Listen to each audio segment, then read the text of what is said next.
I feel truly sorry for those evacuees who have had their lifestyles uprooted due to being forced to live in a stressful and inconvenient environment. These feelings of sorrow especially intensify when I watch the news programs dealing with these issues. It is my greatest desire to have the decontamination process completed as soon as possible so that the evacuated will be able to return to their homes. What we can do to contribute to this end is maintain stable plant conditions and reassure all citizens that everything is under control.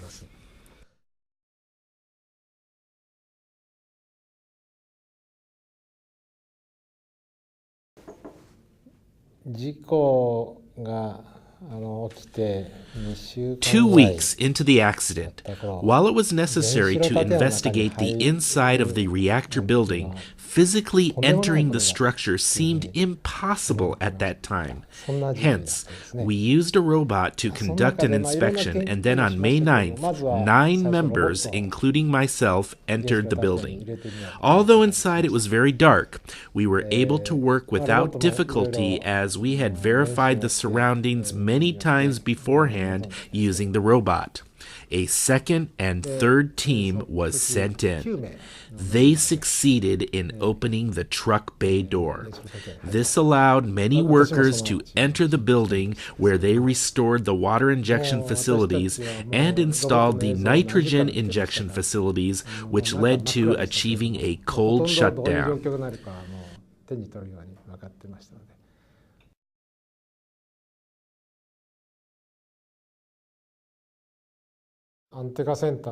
As we created a to-do list for the management of the stabilization center, the immense number of tasks needed to be accomplished was brought home to us.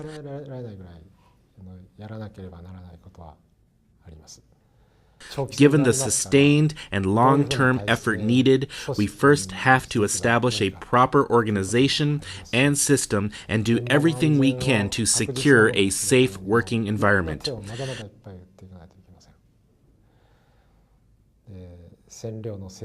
The work rotation of employees in response to the exposure dosage restrictions is also an important issue.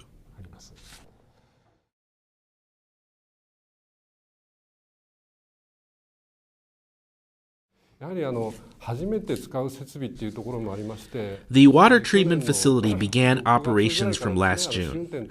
Our lack of operational experience hampered our ability to implement smooth operations and contributed to an increasingly anxious society while leading to our physical exhaustion.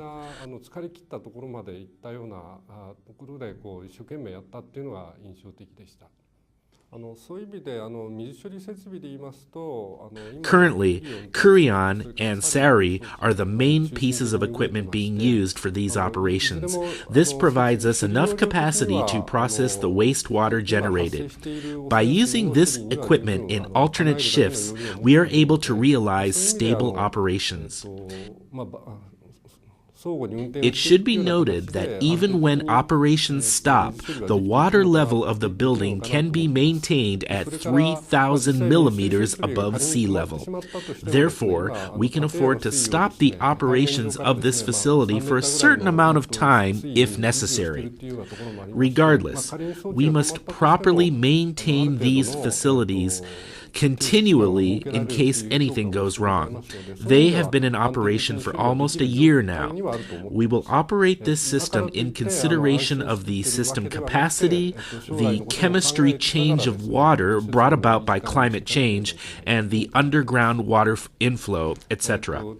Furthermore, the chemical change of the processed water should be taken into consideration when making a decision concerning facility replacements. These 3 points are the current issues we face.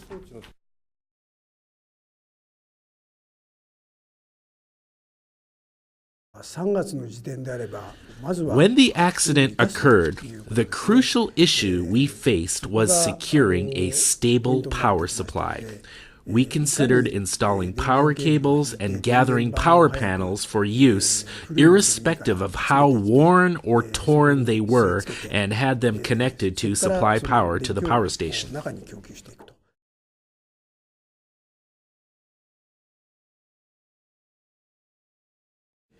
Last year was a constant battle with the forces of nature, kicked off by the giant tsunami that caused the accident.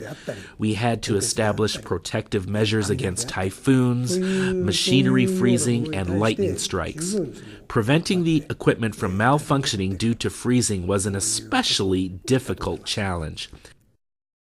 People generally think that electrical equipment has nothing to do with water. However, for example, the pressure gauge carries water in its thin pipelines, which could freeze up in the winter.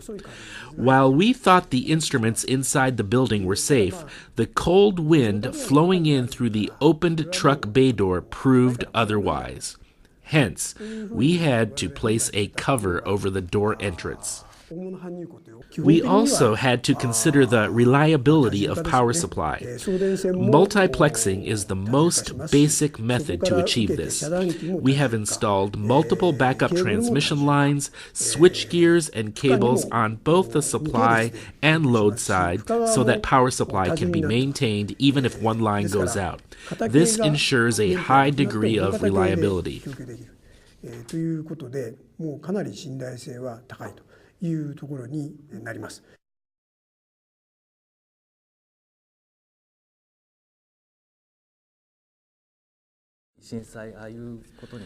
We needed to manage radiation exposure on an individual basis.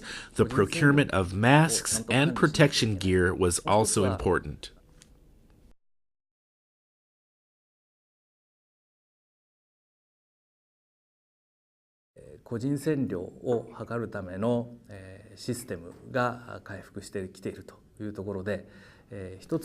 We restored the system to manage the individual exposure level.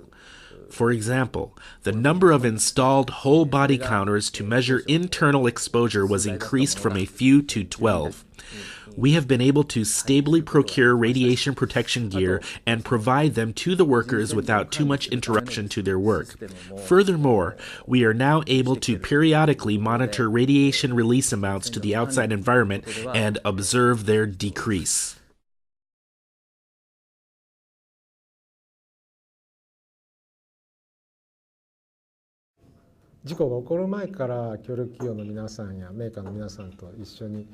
The strong bond that was established between the partner companies and manufacturers prior to the accident fuels their current dedication.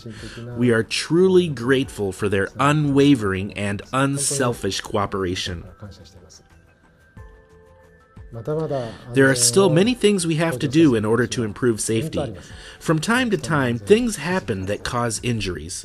In addition, we are still dealing with facility malfunctions and water leakage.